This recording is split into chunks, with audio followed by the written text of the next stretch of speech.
ماحول مقدس ہے تو ہم آگے بڑھتے ہیں، اور آج کی کلاس کا پہلا سیگمنٹ انشاءاللہ تعالی تلاوت کا ہوگا۔ آج ہم سورۃ البقرہ سے آغاز کریں گے اور سسٹر مومنہ ہماری رہنمائی کریں گی۔ تلاوت کے دوران ہم نہ صرف الفاظ سنیں گے بلکہ تجوید اور لفظی معنی پر بھی غور کریں گے۔ تو آئیے ٹیچر مومنہ سے تلاوت کلام پاک سنتے ہیں۔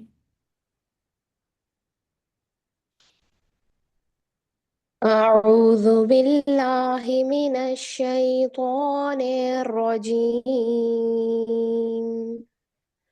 بسم الله الرحمن الرحيم. ألف لام ميم. ذلك الكتاب لا ريب فيه هدى للمتقين الذين يؤمنون بالغيب ويقيمون الصلاة ومما رزقناهم ينفقون والذين يؤمنون بما أنزل إليك وما أنزل من قبلك وبالآخرة هم يوقنون أولئك على هدى من ربهم وأولئك هم المفلحون۔ السلام علیکم ورحمۃ اللہ وبرکاتہ۔ جی، سورۃ البقرہ۔ سورۃ البقرہ کو یہ 5 آیات جو آپ نے سنی ہیں، اس کو تجوید کے حوالے سے دیکھتے ہیں۔ الف لام میم۔ اچھا، آپ نے سنا ہوگا کہ میں نے اس کو میکسیمم لمبا کیا، یعنی کہ بہت زیادہ لمبا کھینچا۔ تو آپ جب بھی قرآن پاک کے الفاظ پڑھیں تو آپ اس میں دیکھیے گا کہ جس کے اوپر اس طرح کی علامت ہوتی ہے نا، ویو سائن، جس طرح سے آپ ڈرائنگ میں دیکھتے ہیں لہریں بنی ہوتی ہیں، تو اس کو ہم کہتے ہیں ویوی سائن، ویو بنی ہوئی ہے ایک۔ جس حرف پہ آپ یہ علامت دیکھیں اس حرف کو 4 سے 6 حرکات تک لمبا کرتے ہیں، یعنی کہ جیسے ہم نے پچھلی کلاس میں پڑھا تھا کہ ایک حرکت کیا ہوتی ہے اور 2 حرکات کیا ہوتی ہیں، یعنی کہ 1+1 کا رول ہوتا ہے 2 حرکات میں۔ تو اس حساب سے 4 سے 6 حرکات کر کے، جیسے لام میم، اس طرح سے مد کو لمبا کھینچا جاتا ہے۔ تو آج کے سبق میں ہم دیکھتے ہیں حرکات کیا ہوتی ہیں۔ جیسے بیسیکلی ہم لوگ اگر تجوید کے ساتھ نہیں پڑھتے، ہم رینڈملی قرآن پڑھتے ہیں، تو ہم روانی میں بہت سپیڈ سے بھی پڑھ جاتے ہیں، ہم نماز میں پڑھ رہے ہیں تو بہت سپیڈ سے پڑھ رہے ہیں۔ تو اس میں آپ دیکھیں، اگر آپ ویسے بھی سکون سے بھی پڑھ رہے ہیں تو آپ دیکھیں کہ آپ اگر نارمل طریقے سے جو پڑھتے ہیں اس میں آپ کی حرکات تو نہیں خراب ہوتی، کیونکہ اگر آپ حرکات لمبی چھوٹی کر رہے ہیں اپنی طرف سے تو پھر آپ اس کو حرام غلطی کر رہے ہیں۔ ٹھیک ہے، اس کو حرام غلطی کرنا کہتے ہیں۔ کیوں حرام ہے؟ کیونکہ قرآن پاک کے لفظ ہم اپنی مرضی سے اس میں ہلا رہے ہیں اس کو۔ ٹھیک ہے، کچھ چھوٹا پڑھنا ہے تو ہم لمبا کھینچ رہے ہیں، کچھ لمبا کھینچنا ہے تو ہم اس کو کم حرکت دے رہے ہیں۔ تو یہ ہماری ایسی اوقات نہیں ہے، اللہ تعالیٰ کی لکھی ہوئی کتاب ہے، یہ جیسے ہے ایز اٹ از ہمیں پڑھنی ہے۔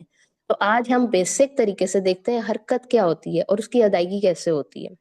آج کی ہماری جو 5 آیات ہیں اس میں ہم صرف حرکات کو بیلنس کرنا سیکھتے ہیں۔ جیسے میں نے مد کا آپ کو بتایا کہ 4 سے 6 حرکات ہیں، تو ایک سنگل حرکت کیا ہوتی ہے؟ مطلب حرکت ویسے اگر آپ اردو میں بھی دیکھیں تو حرکت کا مطلب کیا ہوتا ہے؟ کسی کی حرکت کیا ہے، یا کسی کی پوزیشن کیا ہے، کس کی علامت کیا ہے۔ تو اسی طرح اگر آپ نے جو حروف تہجی ہیں آپ کے الف با تا سا، جن کو ملا کے یہ قرآن پاک کے حروف لکھے ہوئے ہیں، ان پہ حرکت کیسی ہے، ان کی ادائیگی کیسی ہوگی؟ ان کی آواز کو اوپر کو اٹھانا ہے، نیچے کو پڑھنا ہے، گول کر کے پڑھنا ہے، اس کو کہتے ہیں حرکت۔ اور حرکات کیا ہے؟ زیر زبر پیش، یا کھڑی زبر کھڑی زیر الٹا پیش، یہ کامن آپ نے حرکات پڑھی ہوں گی۔ تو ایک حرکت کیسے ہوتی ہے؟ جیسے زبر، لام زبر لا، لام زیلی، لام پیشلو، یہ سنگل حرکت، ایک حرکت ہے۔ ٹھیک ہے، اے او ای، جیسے میں نے آپ کو پچھلی دفعہ بتایا تھا، اے کی آواز کیا ہوتی؟ آ، او کی آواز کیا ہوتی؟ او،